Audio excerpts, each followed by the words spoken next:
Hi guys, today I want to go over some carburetor issues on my 2007 Bayliner 175.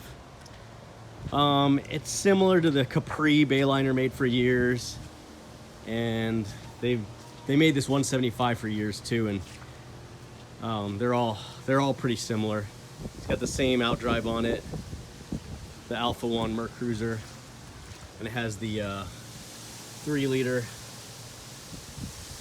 Mercury engine in there that's carbureted. So I was having an issue with the TKS system. Now, what Mercury did for a few years is they took the choke off of the carburetor. See how there's no choke plate in here?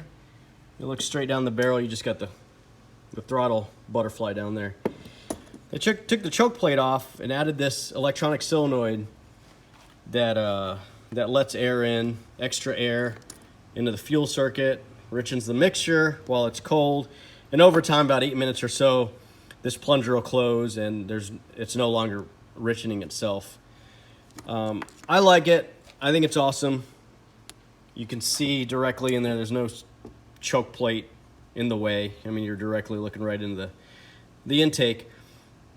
But over time they have problems. And this one, usually you can just clean it out and you can solve the issue, but I could not get this one clean. This air fuel valve, this needle valve, this pilot valve is unique to this throttle body as well. Is unique to this carb with the TKS. So don't swap that with another one out of the kit. Keep that same one in there. Just clean it up real nice. So anyway, so what I could not get clean was under this Venturi stack here. These two jets coming out.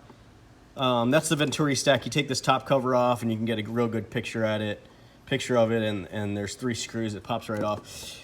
But anyway, under there's a power valve fuel port, and right about this area where I'm pointing my finger straight down, take my finger straight down right here, there's a power valve fuel port that has a check ball on it.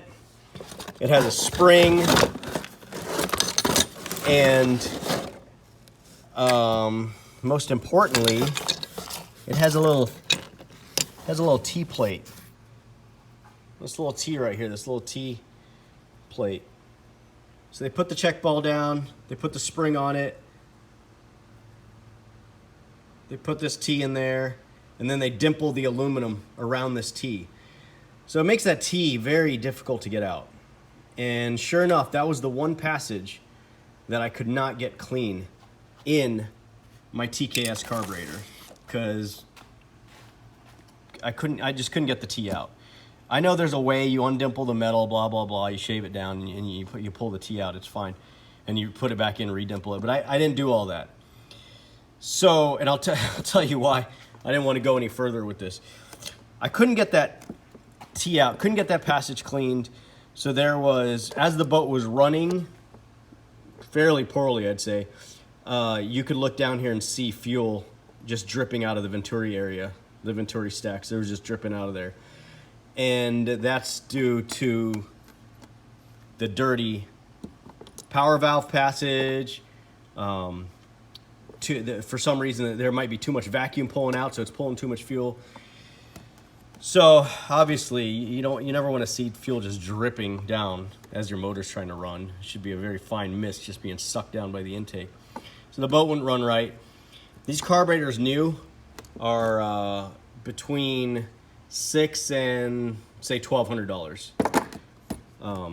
So that's why I did not decide to get a new one, because that's a big investment for maybe a chance for on something I can't return. Then I'd have a nice paperweight sitting in my garage, $1,200, $700 paperweight. So I didn't do that. What I did is I bought an earlier carburetor from, it might have been out of a Capri, or it might have been out of another 175. I can't tell you for sure. but it's an early carburetor with a choke plate.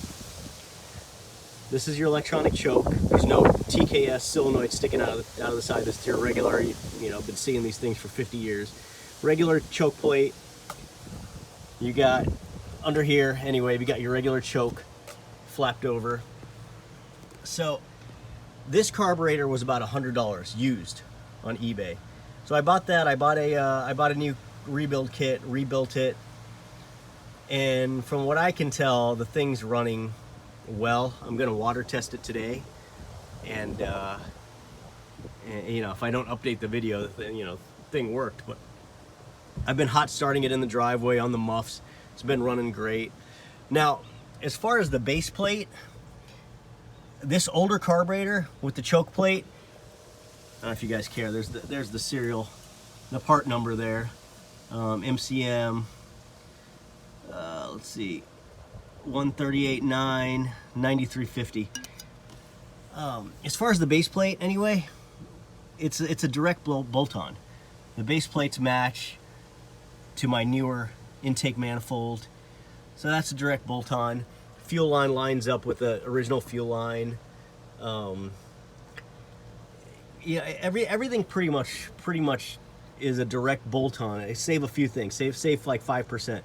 I had to change the air filter stud. It comes with a short one. I had to put a longer one on there with the wing nut so it's easy to get on and off. And more important than that is the actual throttle lever plate. So the reason why the original older carburetor plate did not work is because it had an extra arm that came off the bottom. It would have an extra arm that comes off in this area, and it knocks this brass arm up, and that brass arm's connected to the choke. And they call that I think they call it a quick pull-off, fast pull-off arm linkage.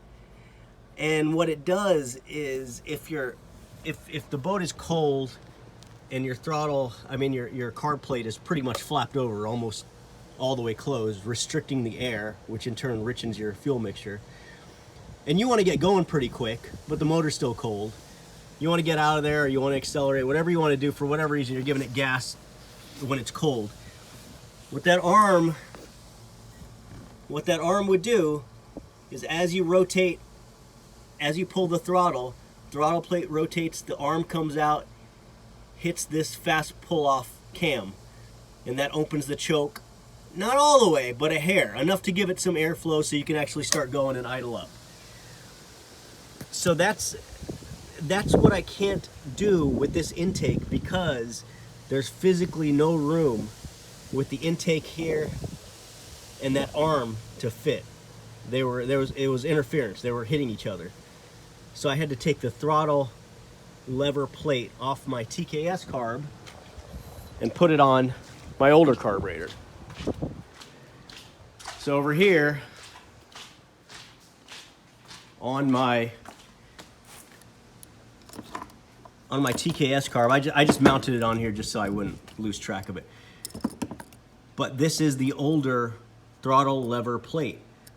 This is the arm I'm talking about here. Right there. That's the arm I'm talking about. So as the throttle rotates, the arm comes up. On this TKS Carb, having no choke, so there's no choke linkage, all that extra fast idle garbage cam stuff going on here. There's none of that. So this arm comes up and it hits nothing, because, like I said, this plate doesn't belong to this carb. If I rotate it down, you see how much lower the arm comes than my base plate. So you got two options. You can take a grinder and just cut this flat right here, because you're not going to need this arm. Cut this flat, smooth right here, and then this plate will work on your newer engine. Or if you happen to have your old carb laying around, or the original carb, everything's bolt-on. Take this nut off, take this plate off. The throttle mount lines up perfectly with your throttle. Just put the new plate on your old carb, and you're done. That's what I did. So I got this old carb. I'm not going to throw it away. I'm going to stick it in the attic, label it. Yeah, I don't know. I'm kind of a pack rat. I don't like throwing away original parts. Learned that lesson a few times in my life. So it's an original of the boat. I don't want to throw it away. If I ever sell the boat, I can give this to the owner, tell him what's wrong with it. But in a nutshell, Cliff's Notes, that's how you save yourself a $700 expense. You know, let's just round it up to $1,000. Save yourself a $1,000 expense, and go with an old regular electronic choke carburetor as opposed to this nice TKS. Now I've got nothing bad to say about the TKS. Nothing. The boat is an 07. I bought it brand new in 08, and it's 2020. So that thing has been dead nuts reliable for what, 13 years, 12, 13 years. I got nothing bad to say about this carburetor. It's just that one passage I could not, for the life of me, I could not get clean. I could not get clean. And like I said, I didn't want to gamble on just throwing $1,000 down the well and seeing if carb would fix it. So instead I bought a $100 carburetor, and it seems to be running great. I'm gonna take my son out. We're gonna water test it, and go from there. And I will report back on, you know, if this video is posted, it worked. Another quick note, guys, for guys that clean their carburetors at home. I've got I don't even know. I've probably got 8 vehicles that are carburetors, so I'm always cleaning carbs or changing battery or buying insurance or registration, some stupid stuff. Quick note: if you're a carb guy like me and end up cleaning them all the time, what I've been using this last few times, and it's been working out really well for me, is you take the gallon of carb cleaner, you stick your mid plate in there, which mainly where all your jets and passages are open, your mid housing, which is right here. Put that, take it apart, put that in the bucket, take that bucket and put it on your air conditioner for your house. And it's probably isn't gonna work for it's probably not gonna work for the guys up where it's cold, but living in Florida, my AC is running, I don't know, 80% of the day. So with that carburetor in that bucket and the constant vibration of that air conditioner compressor evaporator fan just going off all day, it really vibrates, gets the muck out. It's been working really great. I rebuilt this at another house. I didn't do that. I was off site. Let's put it that way. I was off site when I rebuilt this. So maybe had I done that, I could have cleaned that power valve passage. I don't know. I'll never know. At this point, I really don't care because I got a new carb.